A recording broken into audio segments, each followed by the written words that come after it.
Hey everyone, welcome back to the channel. Today, I'll be explaining the second episode of the drama, When the Phone Rings.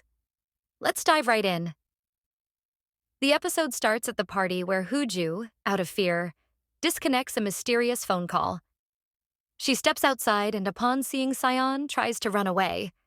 However, Sion catches her and takes her to a private room. There, he checks her injuries, removing her clothing in certain areas to ensure she's okay. Sion demands to know what happened, but Huju, scared that he might discover she has the kidnapper's phone, hesitates. However, Sion was only asking for her phone to communicate with her since Huju can't speak and uses text or diaries to express herself. Sion repeatedly asks her what happened the day before, and Huju finally reveals the events of her kidnapping. Sion becomes furious and scolds her for not informing him earlier. He questions why she always remains silent in such critical situations. To ensure her safety, Sion hires female bodyguards for her, but Huju continues to avoid them. Frustrated, he sends her home under their protection and contacts his assistant, Doji, to investigate the kidnapper. However, despite their best efforts, they fail to track the kidnapper's calls or location. Huju, meanwhile, becomes increasingly anxious. She fears Sion might discover the phone she has been hiding, which belongs to the kidnapper. When Sion asks for her car keys to inspect it, she panics because the phone is in her purse. She nervously retrieves the keys before he can find it. Sion inspects the car and is horrified to see the damage, the seat slashed with a knife. His concern for Huju grows, fearing what worse could have happened. He decides to check the car's cameras but finds that all the footage from the day of the kidnapping has been erased. Huju lies, saying she called a mechanic who informed her the cameras had been disabled. Sion becomes suspicious but doesn't push further. Later, a biker nearly hits Huju, but Sion steps in heroically, saving her. This moment impresses Huju and further highlights how protective Sion has become. He insists she stays home for a few days and promises to get her a new car.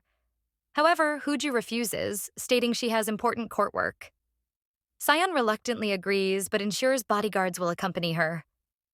Meanwhile, Sion's mother confronts him, expressing her disdain for Huju and demanding a divorce. Sion firmly refuses, explaining that their marriage was arranged to benefit both families politically and protect Huju's father's reputation. Sion points out that while everyone gained something from this marriage, Huju silently endures everything. The only thing she ever asked for was to continue working, and Sion has supported her in that. In court, Huju works on a case involving a couple's dispute.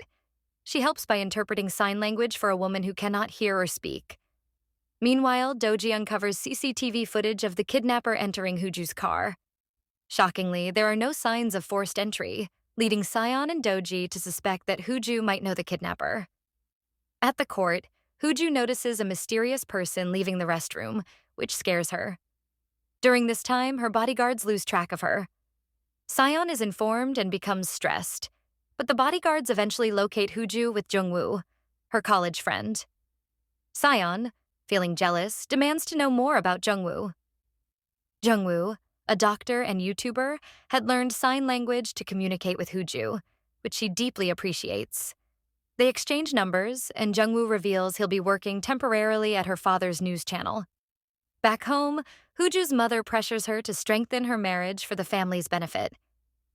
Tired of being used, Huju secretly contemplates divorce. That night, Sion receives a threatening call along with a private photo of Huju. The caller demands a divorce, claiming to have more evidence against her. While Sion initially dismisses the photo as fake, he becomes worried when the caller mentions a mole on Huju's thigh. The tension escalates as Sion recalls past events in their marriage. Huju once tried to strengthen their bond by cooking and dancing for him, but he pushed her away. The next day, Sion surprises her by preparing breakfast, which leaves her shocked and impressed. The episode ends with a bomb explosion at Sion's office caused by a disguised delivery boy. Sion survives but returns home injured. He approaches Huju and insists she cooperate with him moving forward, leaving their relationship at a crossroads. And that's how episode 2 concludes. Make sure to like, share, and subscribe to my channel for more episode breakdowns.